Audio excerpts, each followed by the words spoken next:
Hmm. You know the trap almost every project manager falls into, believing that the project is the hardest thing they have to lead. Not the politics, not the personality, not the silence in the meetings you were not invited to, not the blame that lands on your desk for the decision you were never in the room to, let's be honest, actually make. Not even the weight of carrying a project where accountability disappears the moment something goes wrong, just the timeline, just the deliverables, just the plan. And that is the actual trap. See, because most of us, or almost all of us, walk into a profession believing the formula to project management is simple. Work harder, communicate more, stay organized, get one more certification. And by the way, you could just learn one more tool. So we do. We out prepare everybody in the room. But and definitely when reality shows up, you start noticing some projects, they were already dead on arrival before the kickoff meeting ever begun because the team was never aligned and nobody had the courage to say it out loud. So you notice that people who disappear when pressure first starts to appear and then they reappear when credit is given. See, and then you pick up on the one nobody that somebody never warned you about. Everybody wants to be like Mike. No, everybody wants to be the project manager. See, but they don't want the responsibility. They want the visibility, the influence, seat at the table. You don't see it at first. It shows up as hopefulness, opinions like, I just think we should. But eventually you realize something dangerous. The same people campaigning for the authority are quietly handing you the responsibility. Everybody wants the will. Nobody wants to crash. That hits hard, doesn't it? Because if we're just being honest, the team starts holding you to a standard of accountability they never ever held themselves to as well. Miss their deadline? Well, that's just context. Miss yours? That is failure. They want accountability from you without accountability from themselves. That is when it clicks. You're being handed the liability without authority, the blame without the bad. And you know what's worse? The part that nobody really warned you about? If you're not careful, you do not fight it. You actually start adapting to it. You start managing the optics instead of the project. You start getting quieter in rooms that actually matter. You learn how to survive in an environment instead of leading inside of it. That's how that trap actually works. It does not break you on day one. It kind of just slowly rewrites who you are at work until one day. And I do mean one day you look up and realize you become good at surviving a version of yourself you were never meant to become. So these traps do not just cost your project. They cost your confidence and identity. They cost yourself as far as how you believe that you could lead, the way you see yourself as an actual leader. However, this is why we're having this conversation today, because I'm not teaching you this from the mountaintop. I am teaching you this on the climb that, if I'm being transparent with you, is something that when you get into this thing that I love, that I hope you fall in love with, called project management, you will have to face. Because from the inside of this exact trap I'm describing, we're going to name some of these traps before they quietly become the career you actually never intended to build. Principle number one, treating every stakeholder and project team member the same. See, one of the biggest mistakes that project managers make is believing every stakeholder requires the exact same communication style, level of urgency, and engagement strategy. But leadership is not a one size fit all. I'll say that again. Leadership is not a one size fit all. Some stakeholders care about financial impact, and some care about visibility, and some actually just care about speed, while others care about risk or control. No. Exceptional project managers learn how to adjust their leadership approach without compromising fairness. Why is this important? If you communicate with everyone the same way, you eventually create disconnect, missed opportunities, or I should say really missed expectation and unnecessary friction. Projects are led through people, not templates. Experiment with these actionable tips. Identify what each stakeholder values most before communicating updates or risks. Next one, adjust your communication style to the audience while keeping the message aligned. Here's my professional advice, family. Fair leadership does not mean identical leadership. It means leading different people effectively while protecting the same outcome. See, once you realize projects are driven more by people than tools, another truth kind of just starts bearing itself, meaning, well, it's actually impossible to ignore. Sometimes the problem is not technical at all. Principle number 2, staying technical when the problem is human. Many project managers hide inside schedules, dashboards, reports, and documentation because technical work feels safer than a human conflict. But most projects do not fail because of software. They fail because of ego, fear, poor communication, avoidance, lack of accountability, and my favorite one of all, unclear ownership. Why is this important? If you only manage the technical side, the emotional and political problems continue to grow underneath the surface until they eventually, well, they explode. Experiment with these actionable tips.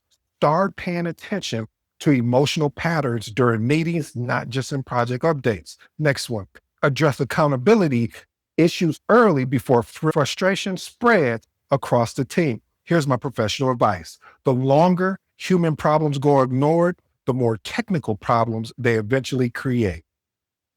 And when environments become political, many project managers make another dangerous mistake. They start shrinking. Principle number 3, shrinking in political environments. In difficult environments, many project managers slowly become quieter to avoid conflict, to avoid criticism, to avoid just being seen altogether. They stop escalating. They stop challenging things. They stop speaking directly, not because they lack intelligence, but because they're trying to survive. Why is this important? The moment fear starts controlling your communication, your leadership presence starts disappearing. Experiment with these actionable tips. Document facts consistently instead of emotional reacting to dysfunction. Next one, separate protecting the outcome from protecting people's comfort. Here's my professional advice, family. Political environments reward silence temporarily until my favorite word comes along, accountability. Accountability arrives, and now all of that shuts down. See, while organizations celebrate activity, another trap that quietly grows underneath the surface, confusing output with outcomes. Principle number 4, measuring output and ignoring outcomes. Many organizations, they celebrate meetings, dashboards, updates, and completed tasks. Meanwhile, the actual business outcome continues to struggle. Activity creates comfort. Outcome creates impact. Why is this important? Busy teams can still fail projects if the work being completed is not solving the right problem. Here's 2 actionable tips I'd love for you to experiment with. Constantly reconnect project activities back to the business impact. Next one, clarify success matrix early instead of assuming alignment exists. Here's my professional advice, family. A completed task does not automatically equal meaningful progress. And when pressure increases, many project managers freeze because they believe they need something they may never fully get. Perfect information. Principle number 5, waiting for perfect information to move. Project managers often delay decisions waiting for certainty, alignment, or complete visibility, but projects rarely operate under perfect condition. Leadership, and I am talking about that good, exceptional leadership requires movement despite ambiguity. Why is that important? Waiting too long creates delays, confusions, and risk buildup, and a loss of confidence across the teams. Experiment with these actionable tips.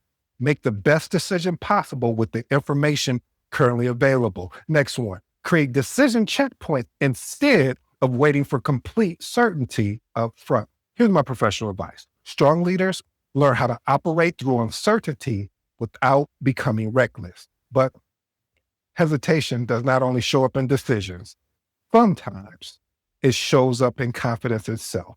Principle number 6, waiting to be seen before showing up fully. Many project managers hold back their leadership until someone validates them first. They wait for the promotion, the recognition, the permission, or the confidence to show up at their door. Well, I got news for you, and I just came to deliver this copy to you. It won't happen. See, you need to attack that head on. You need to be the individual that no matter what is going on around you, that inside you, you still have the confidence. No matter how you're feeling externally, or excuse me, internally, that externally it doesn't come out. Because when you're waiting for permission, they'll never give you that permission slip. When you're waiting for recognition, I promise you they're not going to show up on time when you need them to show up. In the promotion, well, if you execute and you outperform, you have a better chance. So meanwhile, in the between times, I need you to do one thing for me and only one thing only. Show up with your full potential. Why is that important? Confidence often is built through action, not before it. Here's some actionable tips I'd love for you to experiment with. Start contributing at a level you aspire towards before the title even arrives. Next one, stop minimizing your voice in rooms where your experience adds value. Here's my professional advice. The people who stand out professionally usually showed up fully long before anyone rewarded them for it. Unfortunately, once visibility increases, another dangerous trap appears: borrowed blame. Principle number 7, accepting borrowed blame. Project managers often become the visible face of problems they did not create. Over time, they absorb blame for leadership indecision, broken process, unrealistic timelines, poor communication, and weak accountability. And eventually, they start internalizing it. Oh, you don't internalize it? I promise you, if you do this thing that I love, that I hope you fall in love with, called project management, you will walk this journey. If you haven't been there yet, I promise you, you're on your way. And I'm not trying to intimidate or make you nervous or scared. I am just trying to set you up for success, to know that this too is coming, because of the fact that one of the things that happen, you are the face of the project. And when things of this nature happen, where timelines are not communicated properly, poor communication, and or there's weak accountability on the team, you will be the face of the actual problem. Why is this important? Carrying responsibility is leadership. Carrying everyone else's dysfunction emotionally, I'll tell you, is very exhausting. Here's 2 actionable tips I'd love for you to experiment with. Document ownership clearly throughout the project life cycle. Next one, separate accountability from personal identity. Here's my professional advice, family. You can care deeply about outcomes without carrying everyone's failure personally. And the emotional pressure leads many project managers into the final trap, trying to save everything alone. Principle number 8, trying to save the project alone. If anyone is guilty for that, please raise your voice or your hand, because I've been in this position more times than I like to count. And it's not because that I didn't know what was happening, because I knew what was happening, but I cared so much about the outcome. I cared so much about the people I was working with. I cared so much of making sure that they were protected. But see, what happens is that the project manager, you become what they call as a rescuer. And when you become a rescuer, then you become overworked and compensated, meaning on the basis of you're doing extra work, which is nothing wrong with it, but you're trying to fill every gap. You're trying to chase every task. You're trying to carry every conversation. And eventually, the team stops carrying responsibility, because the PM, well, they'll catch everything. Why is this important? Rescuing projects repeatedly creates dependency instead of accountability. Experiment with these 2 actionable tips. Push ownership back to the appropriate people consistently. Next one, stop confusing leadership with self-sacrifice. Here's my professional advice, family. A strong project manager builds accountability into the system instead of becoming the system. Here's the truth. The trap most project managers fall into is not workload.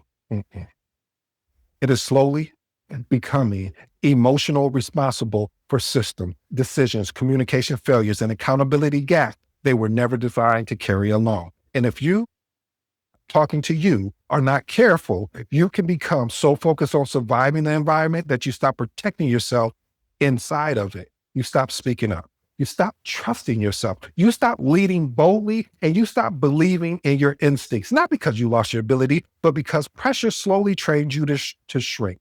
But I do mean but here. I need you to hear me clearly, hear me closely. Just because an environment makes leadership difficult does not mean you're a bad leader. Some of you are carrying projects and environments that would break people who talk leadership, but have never actually lived it.